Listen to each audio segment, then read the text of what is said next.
দার্জিলিংয়ে এসেই আমরা বেশ খানিকটা আপসেট হয়েছিলাম। কেন, এই ভিডিওতে তোমাদের সাথে শেয়ার করব। আমাদের ড্রাইভার দাদা রামাডার সামনে আমাদেরকে ড্রপ করে দেয়, যেখান থেকে আমাদের কোনো আইডিয়া ছিল না আমাদের যেই হোটেলটি দেওয়া হয়েছিল সেটি কোথায়, কত দূরে বা কীরকম কী। তো আমরা সেখানে বেশ কিছুক্ষণ, প্রায় 15 থেকে 20 মিনিট মতো ওয়েট করলাম। তারপর হোটেলের দুটো ছেলে এসে আমাদের রিসিভ করে, যেখান থেকে হোটেলের দূরত্ব ছিল প্রায় আধা কিলোমিটারেরও বেশি। আর এরকম খাড়া রাস্তা দিয়ে আমরা আমাদের লাগেজ, তোমরা সকলেই জানো আমাদের অনেকগুলো লাগেজ হয়েছিল, সেই সব লাগেজ নিয়ে টেনে টেনে আমরা হোটেলে যাই। আর গিয়েই যেখানে আমার সব থেকে খারাপ লেগেছে, আমাদের হোটেলের রুমগুলো পছন্দ হয়নি। এবার সেই মুহূর্তে আমরা এতটাই টায়ার্ড ছিলাম যে আমরা আর হোটেলটা চেঞ্জ করার কথা ভাবিনি, কারণ আমরা মাত্র সেখানে 2 দিন থাকতাম, তার মধ্যে একদিনের হাফ বেলা কেটেই গেছে।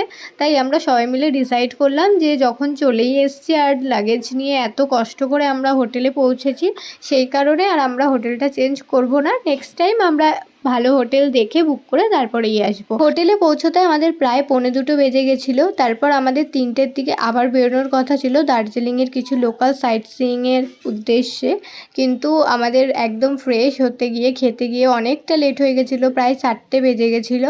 তারপর আমরা ড্রাইভার দাদাকে ফোন করে জানালাম যে আমরা এখন মাত্র খেয়ে উঠলাম, আমরা রেডিও হতে পারিনি, তার মানে আমরা আরও অনেকটা লেট হয়ে যাব।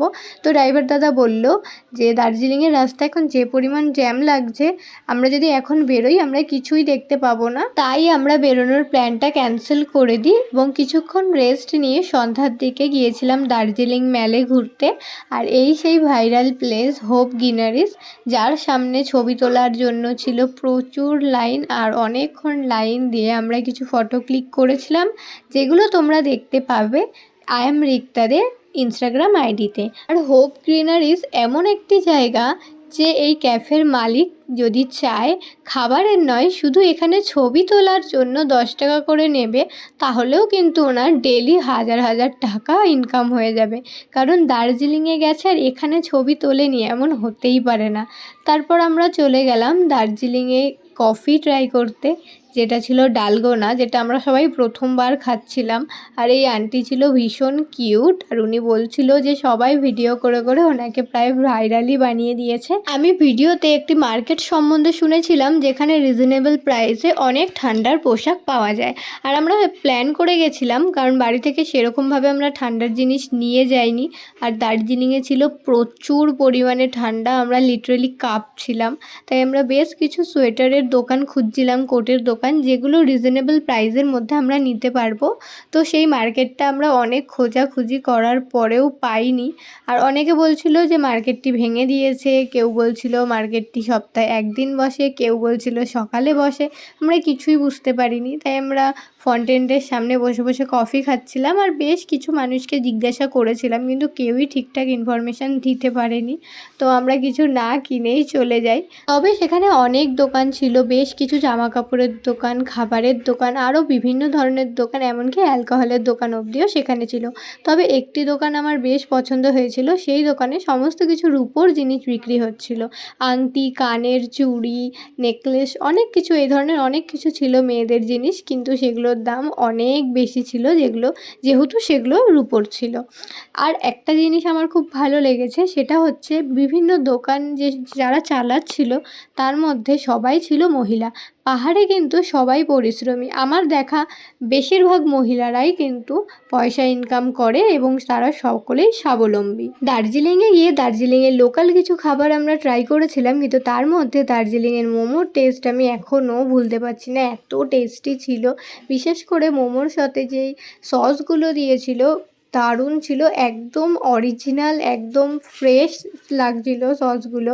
যাই হোক, ভীষণ টেস্টি ছিল। আর তারপর আমি সবার কাছে রিভিউ নিচ্ছিলাম কফির, আর সবাই বলছিল কফিটা খুব টেস্টি হয়েছিল। হ্যাঁ, কফিটা সত্যি ভীষণ টেস্টি হয়েছিল। এরপর আমরা ডিসাইড করছিলাম ডিনারে কে কী খাবে, কারণ আমরা দুপুরে যেহেতু হোটেলে লাঞ্চটা করি, সত্যি কথা বলতে আমাদের একদমই হোটেলের খাবারটি পছন্দ হয়নি, সেই কারণে আর আমরা হোটেলে ডিনারের কথা বলিনি। তাই আমরা ফন্টেনের সামনে বসে কফি খেতে খেতেই প্ল্যান করছিলাম কে কী খাবে। দেন দার্জিলিংয়ে বাঙালিয়ানা বলে একটি রেস্টুরেন্ট আছে, আমরা সেখানে যাই, যেটি ছিল খুব সুন্দর করে ডেকোরেশন করা, আর ওখানে সমস্ত বাঙালি আইটেম পাওয়া যাচ্ছিল, যেমন ভাত, মাছের ঝোল, মাংস, মাটন সব ধরনের খাবার সেখানে পাওয়া যাচ্ছিল। শুধু বাঙালি খাবারই নয়, সাথে চাইনিজ আইটেমও অনেক কিছু পাওয়া যাচ্ছিল। তবে যেহেতু আমরা সকাল থেকে অনেক উল্টোপাল্টা খাবার খেয়েছি, সেই কারণে আমরা নর্মাল খাবার খেতে চেয়েছিলাম, যেমন ভাত, ডাল, সবজি। হ্যাঁ, আমরা সেরকমই খেয়ে তারপর চলে আসি আমাদের হোটেলের দিকে। আর তোমাদের রাস্তাটা শুধু দেখাচ্ছি, রাস্তাটা এতটাই খাড়া ছিল যে আমরা হেঁটে হেঁটে যখন উঠছিলাম, যেটা ট্রেকিং করার থেকে কোনো অংশে কম ছিল না। আমাদের হাঁটুগুলো লিটারালি কাঁপছিল। আর আমরা ভাবছিলাম যে আমরা এত অল্প বয়সী ছেলে মেয়ে, আমাদের এত কষ্ট হচ্ছে উঠতে, কিন্তু সেখানে অনেক বয়স্ক লোক তাদের পিঠে অনেক ভারী ভারী জিনিসপত্র নিয়ে কি সুন্দর সেই রাস্তা দিয়ে হেঁটে চলে বেড়াচ্ছে, সেটা ভেবেই আমরা অবাক হচ্ছিলাম। যাই হোক, পাহাড়ে এসে আমার এই রাস্তা দিয়ে উঠতে সব থেকে বেশি কষ্ট হয়েছে। আর এই রাস্তায় অজয় একবার আছাড়ও খেয়েছে। আমরা সবাই বিভিন্ন জায়গায় একবার একবার করে উল্টে পড়েছি। আর এই রাস্তা দিয়ে যারা রেগুলার হাঁটাচলা করে তাদের আর জিমের দরকার নেই। যাই হোক, ভিডিওটি কেমন লাগলো অবশ্যই কমেন্ট করে জানিও। টাটা।